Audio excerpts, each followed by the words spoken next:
Hi friends, ಎಲ್ಲರೂ ಹೆಂಗಿದ್ದೀರಿ? ನಾನಂತೂ ಆರಾಮಿದ್ದೀನಿ, ನೀವು ಕೂಡ ಆರಾಮಿದ್ದೀರಿ ಅಂತ ಅನ್ಕೊಳಕತ್ತೀನಿ ನೋಡ್ರಿ. ಇವತ್ತೇನಪ್ಪ ಅಂದ್ರೆ ನಮ್ಮ ಬಾಯಾಗ ಇಳಿದೇವೆ ನೋಡ್ರಿ ಫ್ರೆಂಡ್ಸ್. ಬಾಯಾಗ ಕಿರಣ್ ಕುಂದ್ರಿಸೀವಿ, ಅದಕ್ಕೆ ಮಣ್ಣು ಭಾಳ ಬಿದ್ದದ. ಗಾಳ ತೆಗಿಯಕ್ಕೆ ನಾವು ಬಂದೇವು ನೋಡ್ರಿ ಫ್ರೆಂಡ್ಸ. ಇದು ನಮ್ಮ ಬಾಯಿ ನೋಡ್ರಿ ಫ್ರೆಂಡ್ಸ. ನೋಡ್ರಿ ಫ್ರೆಂಡ್ಸ, ಈಗ ಬಾಯಾಗ ಎಷ್ಟು ಮಣ್ಣು ಬಿದ್ದದ ನೋಡ್ರಿ ಫ್ರೆಂಡ್ಸ. ಅದಕ್ಕೆ ಇದನ್ನು ತೆಗಿಯಕ್ಕೆ ನಾವು ಬಾಯಾಗ ಇಳಿದೇವಿ. ಎಷ್ಟು ಮಣ್ಣು ಬಿದ್ದದ ನೋಡ್ರಿ ಫ್ರೆಂಡ್ಸ. ಭಾಳ ಅಂದ್ರೆ ಭಾಳ ಮಣ್ಣು ಬಿದ್ದದ ನೋಡ್ರಿ ಫ್ರೆಂಡ್ಸ. ಅದಕ್ಕೆ ಈಗ ಇಷ್ಟು ಮಣ್ಣು ಬಿದ್ದರೆ ನೀರು ಹೆಂಗೆ ಬರ್ಬೇಕ್ರಿ? ನೋಡ್ರಿ ಫ್ರೆಂಡ್ಸ, ನೀರು ಎಷ್ಟು ಬರಾಕತ್ತಾವು ನೋಡ್ರಿ ಅಪ್ಪಾರು. ನೋಡ್ರಿ ಫ್ರೆಂಡ್ಸ, ನೀರು ಎಷ್ಟು ಕಲ್ಲಿನಂತ್ರ ಎಷ್ಟು ನೀರು ಬರಾಕತ್ತಾವ ನೋಡ್ರಿ ಫ್ರೆಂಡ್ಸ. ಇಷ್ಟೆಲ್ಲ ನೀರು ಬರೋದು ನೀವು ನೋಡ್ರಿ ನೋಡ್ರಿ ಫ್ರೆಂಡ್ಸ. ಇದು ನಮ್ಮ ಬಾಯಾಗ ನೋಡ್ರಿ ಫ್ರೆಂಡ್ಸ್, ಎಷ್ಟು ನೀರು ಬರಾಕತ್ತಾವು.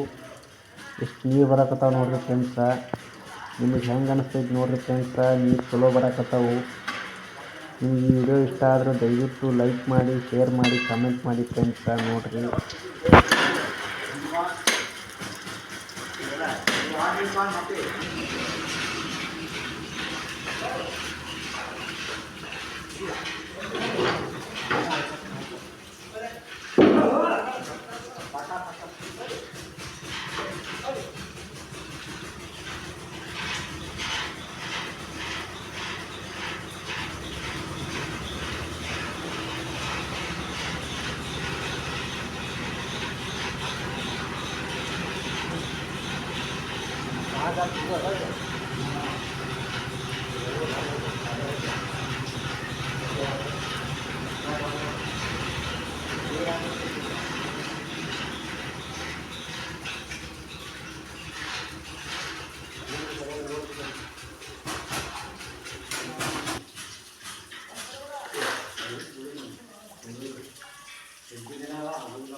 ನೋಡ್ರಿ ಫ್ರೆಂಡ್ಸ್, ಮಣ್ಣು ಎಷ್ಟು ಬಿದ್ದದ ಬಾಯಾಗ. ಇದು ಉಟ್ಟು ನೋಡ್ರಿ, ಇಲ್ಲಿ ತನ ಇತ್ತು ಎಲ್ಲ.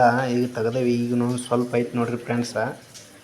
ಇದು ಇಟೇ ಅದು ನೋಡ್ರಿ ಫ್ರೆಂಡ್ಸ. ಈಗ ಮಣ್ಣು ತೆಗೆದು ಇದು ಇಟ್ಟು ಆಯ್ತಂದ್ರೆ ಆಯ್ತು ನೋಡ್ರಿ ಫ್ರೆಂಡ್ಸ. ಮತ್ತು ಹಾಗೆ ನೀರು ನೋಡ್ರಿ ಫ್ರೆಂಡ್ಸ. ನೀರು ಬರೋದು ಎಷ್ಟು ಸಪ್ಲಕ್ಕವ ನಮ್ಮ ಬಾಯಾಗ ನೋಡ್ರಿ. ನೀರು ಎಷ್ಟು ಬರಾಕತ್ತಾವು. ಇವೆಲ್ಲ ನೀರು ಹೆಂಗೆ ಬರಾಕತ್ತಾವ ನೋಡ್ರಿ ಫ್ರೆಂಡ್ಸ. ಎಷ್ಟು ಸಪ್ಲಕ್ಕ